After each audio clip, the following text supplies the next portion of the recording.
Le Seigneur, Jésus, mes mains s'élèvent vers toi. Jésus, devant toi, je me prosterne. Sans toi, je ne suis rien, Seigneur. Quand je réalise ce que tu as fait dans nos vies, Seigneur, nous comprenons les poids de mots. Alors, mes bien-aimés, nous sommes toujours dans nos séries de messages sur le réveil spirituel, qui est notre sous-thème du troisième trimestre. Et ce matin, mes bien-aimés, j'aimerais bien que nous appuyions sur 2 ou 3 versets bibliques. Et le premier verset est celui-ci. Il se trouve dans Job 42, le verset 5. Mon oreille avait entendu parler de toi, mais maintenant mon œil t'a vu. Mon oreille avait entendu parler de toi, mais maintenant mon œil t'a vu. Et bien aimé, depuis longtemps, nous étions dans l'ignorance. Oh, nous étions dans la boue, mes bien-aimés, et nous marchons ça et là, comme des brebis perdus. Nous n'avons rien, pas de conviction, nous n'avons rien. Et nous marchons ça et là. Et en ce moment-là, nous avons entendu parler de Dieu. Nous avons tout simplement entendu de Dieu, mais nous ne savons pas qui il est réellement. Nous ne savons pas qui il était réellement. Mon bien-aimé, aujourd'hui, vous et moi, nous pouvons croire et nous pouvons assurer qu'il est le Dieu Tout-Puissant, qu'il est merveilleux. C'est lui, mon bien-aimé, qui t'a racheté d'un grand prix. Il t'a affranchi pour que tu sois dans la liberté. Seul lui peut te donner la paix que le monde ne peut pas te donner. Alors désormais, mon œil t'a vu. Désormais, je peux comprendre la profondeur de ta parole. Je peux comprendre la profondeur, j'ai la compréhension de ce que tu es réellement. Que le Seigneur est le roi de rois, il est le Seigneur tout-puissant. Alléluia. Et il nous connaît mieux que nous-mêmes, mes bien-aimés. Je n'aimerais pas parler de ma vie, mais je vais vous prendre comme témoin. Vous m'avez vu marcher comme un vieux vieillard de 90 ans. Je suis un témoin vivant, mes bien-aimés. Maintenant, je peux croire, je peux témoigner de la grâce infinie de mon Dieu. Si je suis debout, j'aime bien le témoignage de mon frère Edmond. Oui, c'est vrai, Edmond, il était malade. Il avait des béquilles, et par sa grâce, il pouvait se tenir debout devant cette estrade pour conduire le peuple de Dieu. N'est-ce pas, c'est une grâce? Et c'est encore lui qui nous prête le souffle de vie pour que nous puissions compter parmi les vivants encore ce matin. J'ai toujours dit que dormir, c'est naturel, n'est-ce pas? Des fois, nous ne faisons rien, vous mangez, et puis voilà, vous vous assoupiez, vous dormez. Mais, mon bien-aimé, se réveiller, c'est tout autre chose.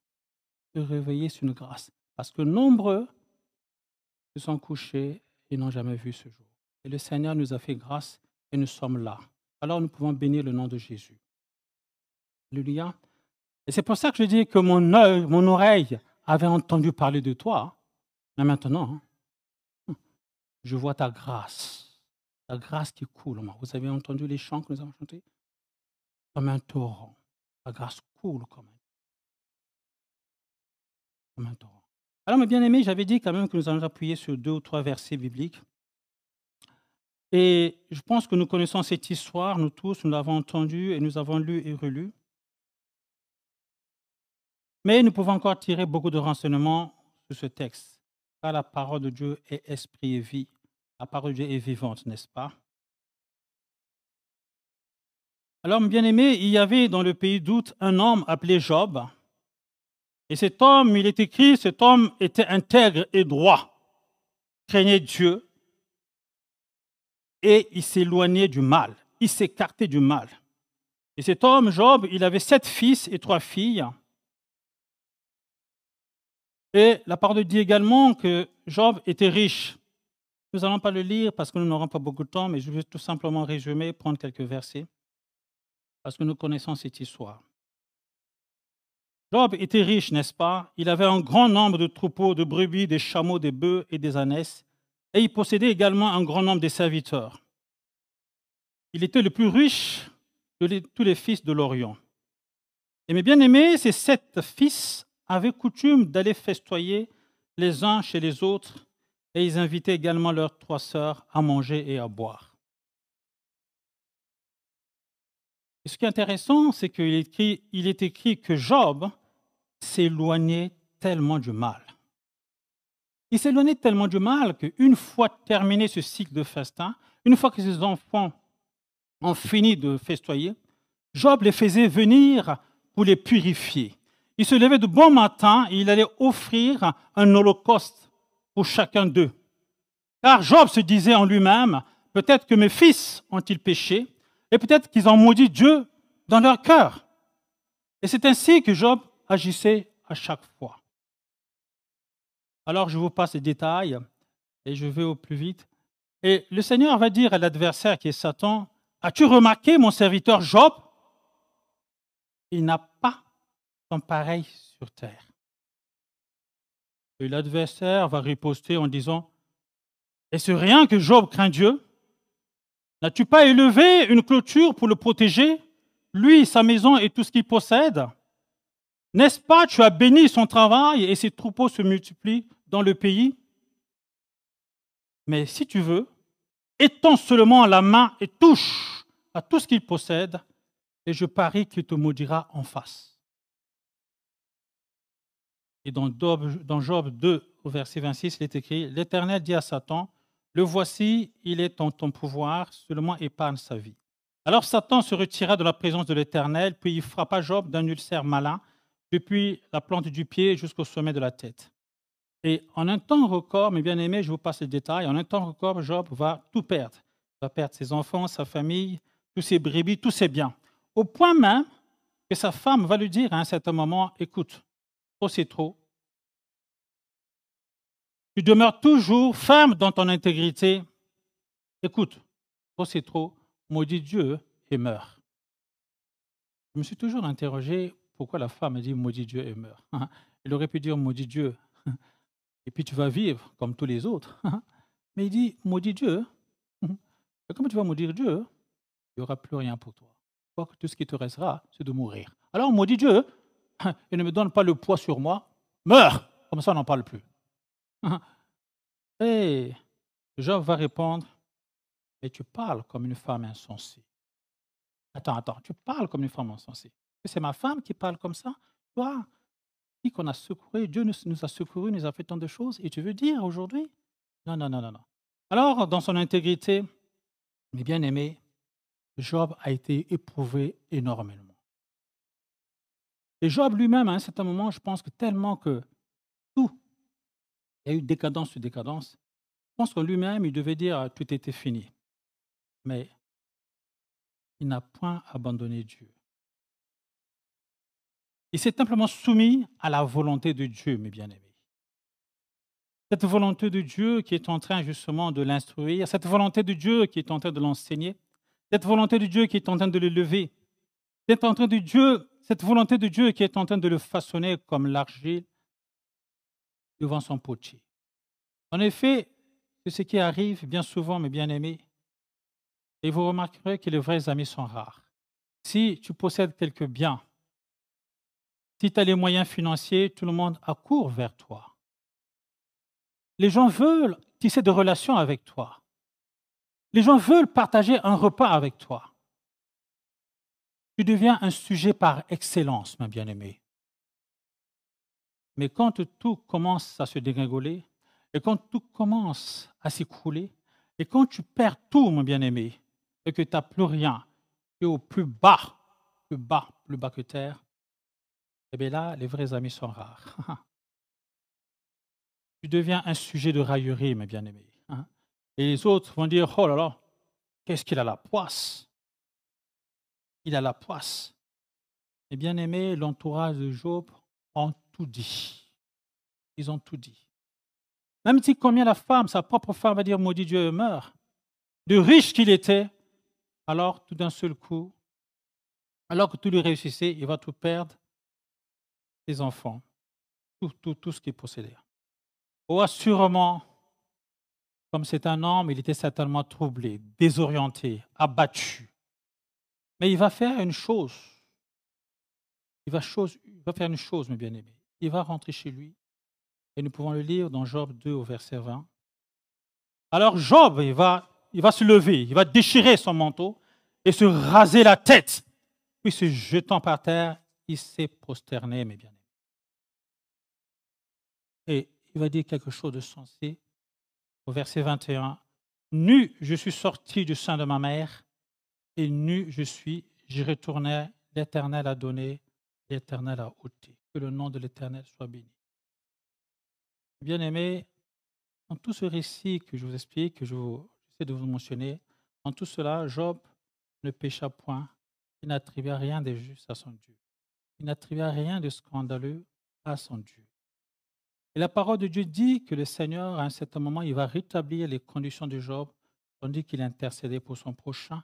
Et le Seigneur porta au double tous les biens qu'il avait. Dieu est Dieu, mon bien-aimé. À un temps marqué, Dieu te visitera. À un temps marqué, Dieu fera que tu sois complètement changé, que ton identité changera, que ta vie basculera. Pourquoi? Parce que j'aime bien cette prière, Moïse. Si tu ne marches pas devant moi, ne nous fais pas te déplacer d'ici. Nous resterons ici. Mais oui, attends. Mais j'ai promis à Abraham, j'ai promis à vos pères que vous irez dans la terre première, là où coule le lait et le miel. Vous irez à Canaan. Et tellement que le peuple avait désobéi, Dieu a dit non, non, je vous enverrai un ange qui vous accompagnera dans la terre promise. Alors il se placera devant vous, point c'est tout. Mais moi-même, je n'irai pas.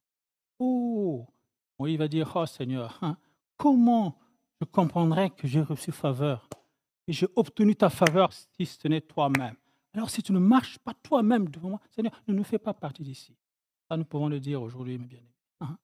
Nous voulons, Seigneur, un réveil spirituel. Nous voulons qu'il y ait quelque chose doit se passer.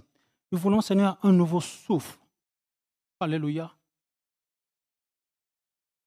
J'aime bien, il est écrit dans Jean 3, 8, le vent souffle, mes bien-aimés, et nous entendons le bruit, mais nous ne savons d'où il vient ni où il va. Bien-aimés, je suis convaincu que ce vent souffle encore. Le vent ne cesse pas de souffler. Le vent souffle encore, mes bien-aimés. Mais il y a un problème. On ne peut pas créer un réveil, mais nous pouvons créer les conditions requises pour que le vent puisse s'engouffrer dans nos vies. C'est à l'image d'un bateau à voile, mes bien-aimés. Et si vous avez un bateau à voile, si vous êtes rentré déjà dans un bateau à voile, et ce bateau à voile est conduit par le vent, n'est-ce pas? Alors le vent souffle. Et quand le vent souffle, au lieu de hisser le voile, au lieu de déployer le voile, toi, qu'est-ce que tu fais? Tu es en train de ramer.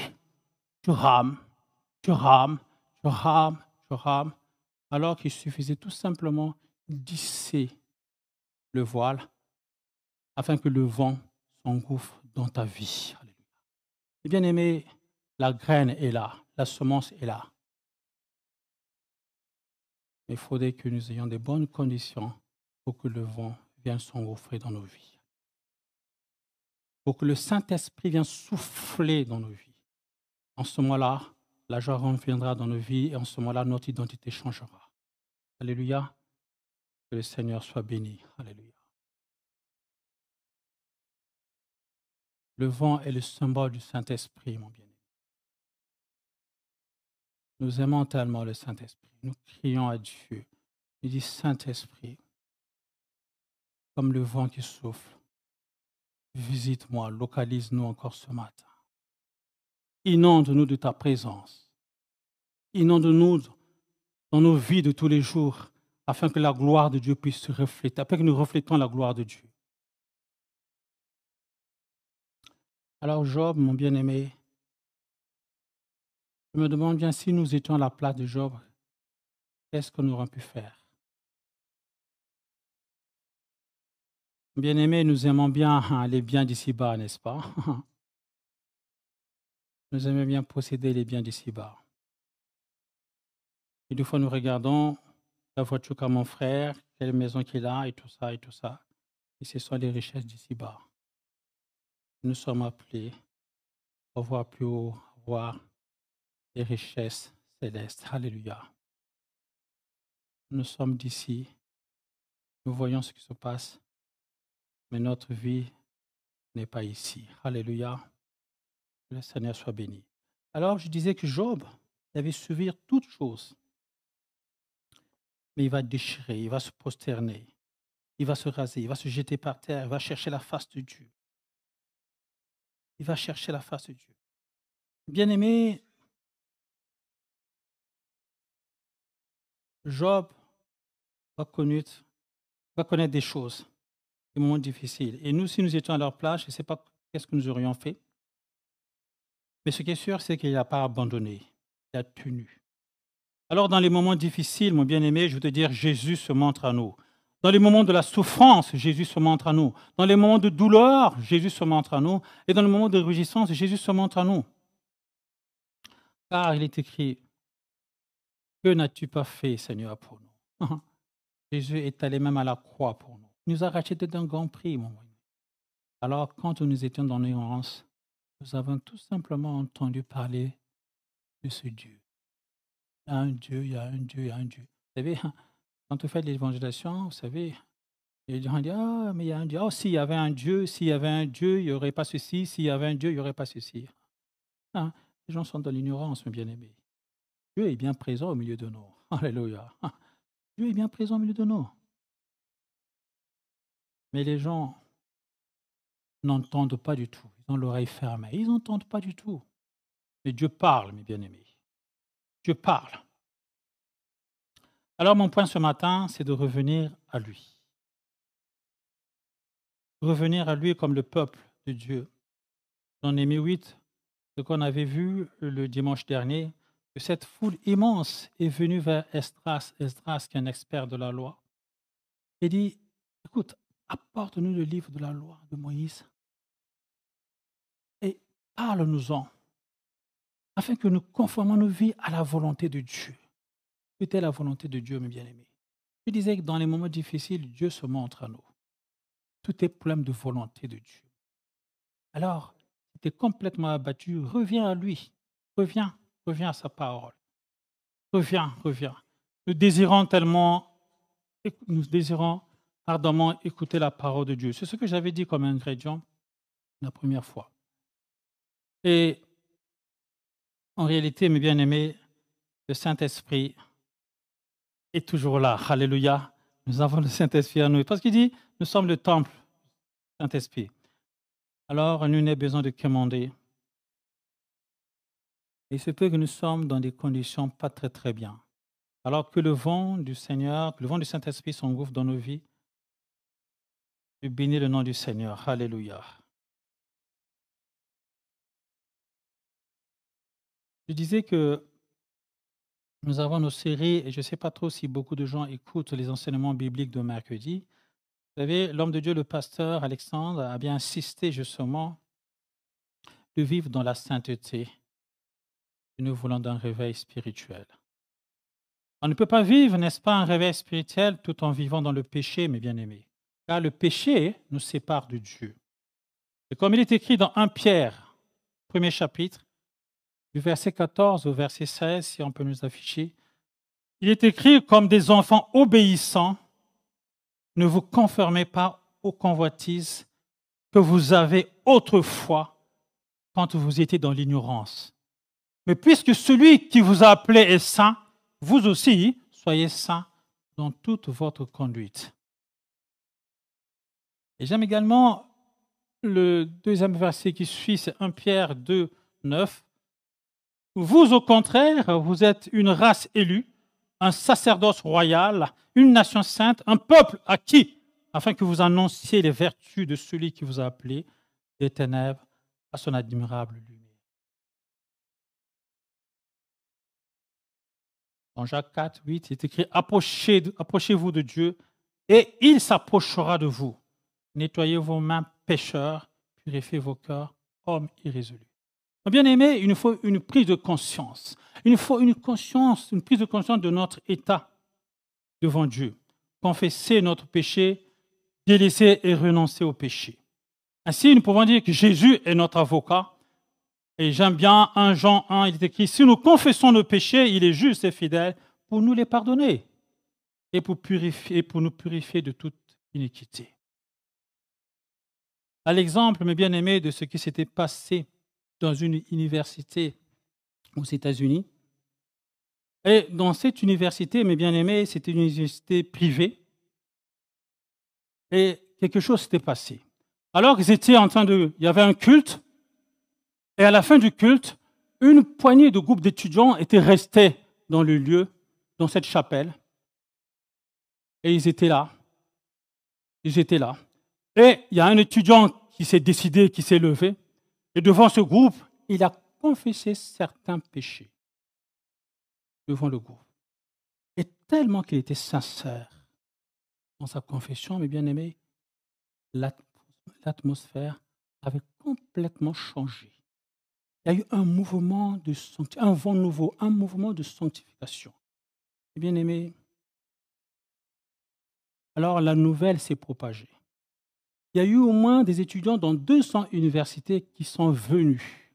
Il y a eu dans les réseaux sociaux, en ligne, et ils ont eu des cultes à ne pas en finir, des cultes interminables pour adorer et louer Dieu. Il s'est passé quelque chose, mes bien-aimés. Il y a eu un réveil. C'était un mercredi 8 février 2023, mes bien-aimés. Il s'était passé quelque chose. Et les gens venaient. Et à chaque jour, il y avait au moins 15 personnes qui venaient. Et il est écrit qu'il y a au moins 50 000 à 70 000 personnes. Ils ont eu la visitation de 50 à 70 000 personnes. Ils étaient assoiffés de Dieu. Pourquoi? Parce qu'il y a eu quelques-uns qui ont confessé le péché, qui se sont séparés du péché. Et quand on se sépare du péché, et quand le péché s'éloigne de nous, nous avons lu que nous servons un Dieu saint, et nous aussi, nous devons être saints. Pourquoi? Parce que comme ça, là où il est, nous aussi, nous y soyons. Avec nos péchés, on ne peut pas s'accroupir. Jésus est assis à la droite, et puis toi, tu veux te mettre à gauche, Seigneur. Non. Le péché nous éloigne de Dieu. Il y a une intimité, une barrière. Quand nous disons, Dieu Tout-Puissant, je suis jeune, je fais ce que je veux jouir de ma vie, je veux manger, boire, festoyer, parce qu'après tout, nous mourrons. Dommage. Quel mauvais programme. Et que l'arche et le chemin amènent à la perdition. Mais suis le droit chemin qui amène la lumière à l'éternité. Alors suis Jésus. Bien-aimé, si j'ai un conseil à te dire, suis Jésus, tu ne seras pas déçu. Mon oreille avait entendu parler de lui et je ne savais pas. J'ai fait toutes choses alors que j'étais servant de l'Église et je côtoyais les prêtres. J'ai failli partir au séminaire quand mon père a dit ah non. Mon père, mon curé, je t'aime bien, mais je n'ai qu'un seul fils. Et si jamais il soit curé, eh bien, mon nom disparaîtra. Et parce que j'ai que des filles, et le seul garçon, je ne veux pas le donner au Seigneur. Jamais. Oh, si mon père il était encore vivant, je ne sais pas qu'est-ce qu'il aurait dit. Mon bien-aimé, mon point, c'est que le Seigneur connaît ta vie. Tu tailles à gauche, à droite. Le Seigneur a un plan bien déterminé pour toi. S'il dit tu vas le servir, tu le serviras. Alléluia.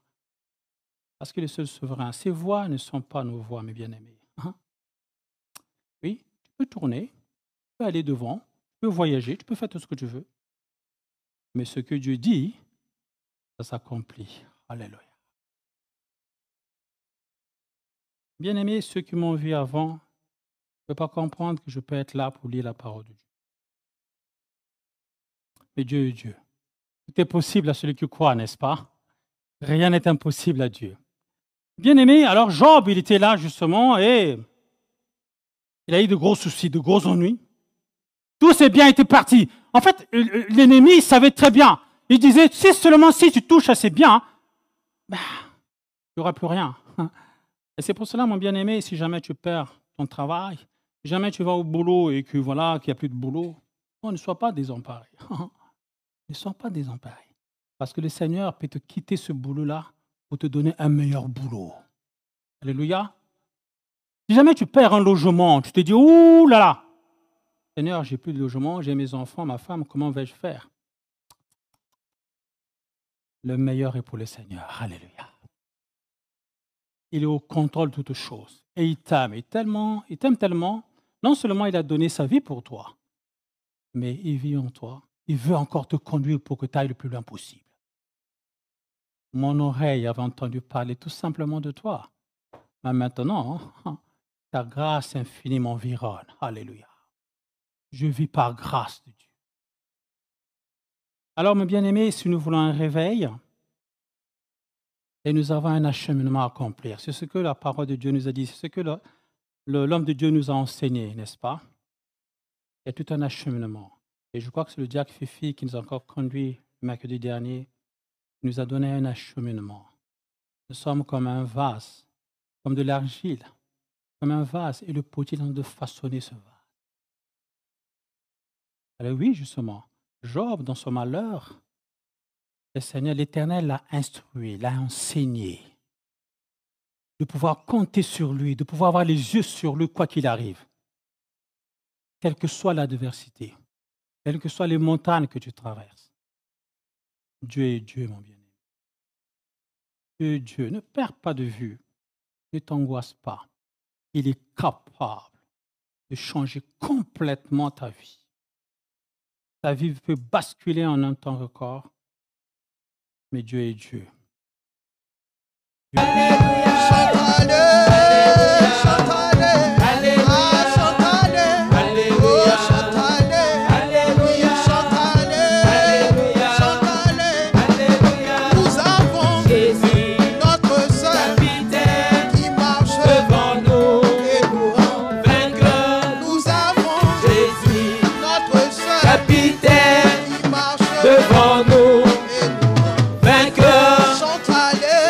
Alléluia,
Alléluia, Alléluia, Alléluia.